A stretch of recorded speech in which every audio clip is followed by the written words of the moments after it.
Ladies, gentlemen, and Haradrim of all ages, it's been right around 3 weeks since the release of Season 4 for Diablo 4, and we even had our first major patch, 1.4.1, just last week, with us now having a proper amount of time to settle into the season and really just engage with all the different activities. I mean, I've finished the Iron Wolves reputation track on multiple characters, I have multiple level 100s, I've done the pit up to and past tier 100, I've done the tormented ladder bosses, gotten uber uniques, and even dismantled uber uniques to craft one of my own choosing. I've done the main things there are to do this season. While I'm not done playing the season yet by any means, I think I can definitely say I've had the full Season 4 experience in Diablo 4. So now seems like a pretty good time to sit back and reflect on the season properly. On the whole, I'm just still unbelievably positive on the changes in general made with Season 4. The game is in a much healthier position than it has ever been up until now, and I'm excited to see how this gets built upon and improved in future seasons now that this is essentially just the baseline of the game. Because a really big thing to remember with Season 4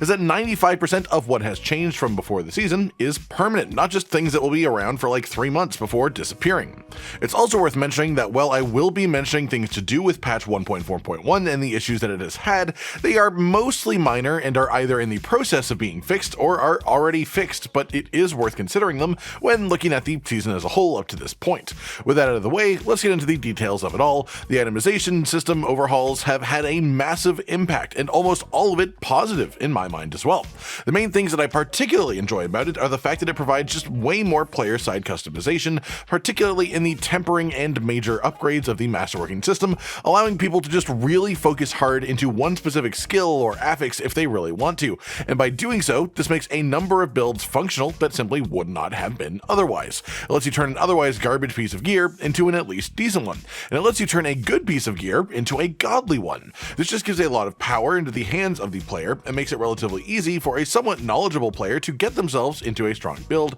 even regardless of the RNG factor of the rest of the equipment that drops. There's some areas of friction with this within the community though, things like greater affixes feeling like they give preference to less useful skills like life per second. The ability to brick items through tempering is pretty rough as well, it does genuinely suck. I've always said there needs to be some sort of way to reset this, even if it is really difficult or obtuse like the hardest boss in the game or something like that, just to avoid the genuine heartbreak of bricking the truly godly items when it does happen. And then of course there is just the sheer outright cost of engaging with masterworking and any of the item upgrading in general, honestly. Part of the last one was reduced in patch 1.4.1 though, as they did change the flat gold cost of the upgrades, but it hasn't helped a lot outside of that because gold is just sort of a larger concern within the game as a whole at the immediate moment. That said, those are the negatives of this. The positives are a very fresh system with far more detail and, more importantly, more personalization and customization than we've just ever had for our equipment in the past. An important thing to note about this is that it's just straight up creating new builds and playstyles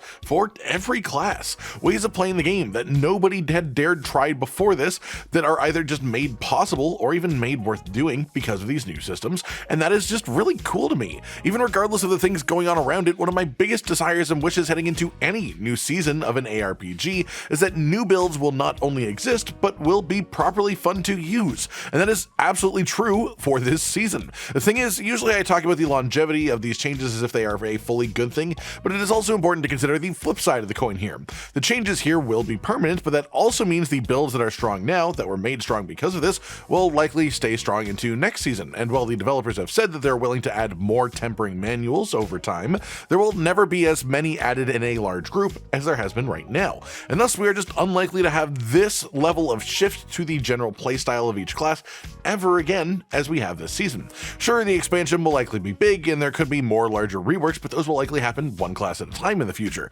I don't think any of those will actually change the process of how we look at gear and how we turn that into builds the same way that Season 4 has for just literally everyone. With that said, next I want to talk about Helltide. In the base game, I considered Helltide just sort of an okay time waste activity, but like most people, I think I made it maybe a couple of weeks of doing Helltide before it just became busy work that I did because I needed the materials that had dropped to actually continue to upgrade my gear. In Season 4, I genuinely enjoy my time spent in Helltide. They've made it just a ridiculous amount more active than before, far less running and travel time, far more wading through monster after monster, fighting enemy after enemy. They've made the rewards more rewarding, they've increased the uptime, and they've just added a ton of different little activities and events to ensure that you're always engaged while you're doing Helltide, which is just really great across the board in my opinion. On that note, we should also talk about the actual seasonal theme, which is basically just the Call of the Wolves reputation track and, well, doing Helltide. As we've talked about before, this was a pretty big disappointment for a number of people, at least early on,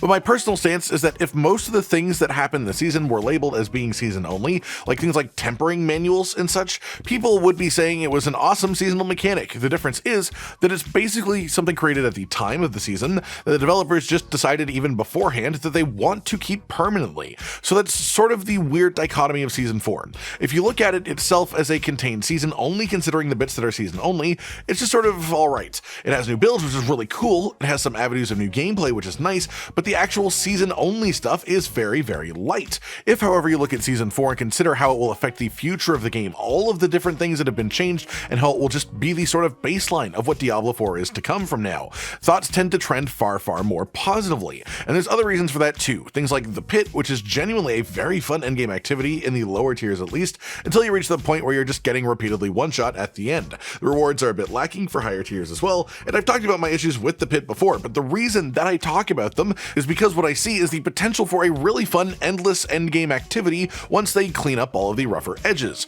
work out the imbalance of damage in the boss fights, all that kind of stuff. As for the new level 200 Torment bosses and Andariel as a new ladder boss in general, I'm a pretty big fan of this. I do genuinely love the idea of just how they have made these hard by giving you a stacking debuff if you get hit by larger telegraphed attacks, and as Hollow mentioned in a recent video, this would honestly be a perfect way to deal with boss damage at the end of the Pit too. It just feels far more fair to the player if you get one shot because you were hit by 4 or 5 avoidable attacks already, rather than being one shot the first time anything touches you in the fight. And the reason that I like this debuff system is there is simply no one to blame but yourself if you get hit, and you have a direct counter that goes up every time that it happens, so you can't sort of lie to yourself about it either. But that makes it a lot easier to understand how and when you need to improve as well through the fight. On the whole, I am genuinely quite impressed with how much Season 4 has managed to turn the trajectory around for Diablo 4 and sort of push it back in a positive trending direction. We are sort of currently right now in a holding pattern as we wait to see how future updates go,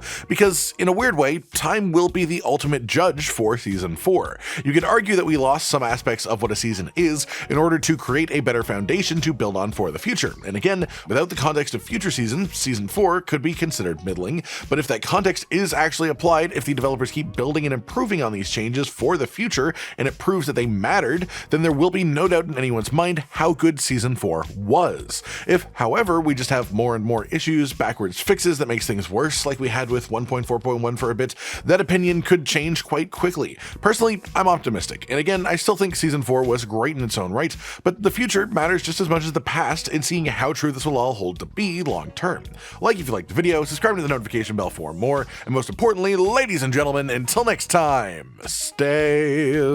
sweet. Josh, Cotton, and Hollow with the videos, dropping the humor like a hammer on your tippy toes, bringing entertainment on a daily arrangement to take our insanity and turn it into entertainment. Yes, I said entertainment twice,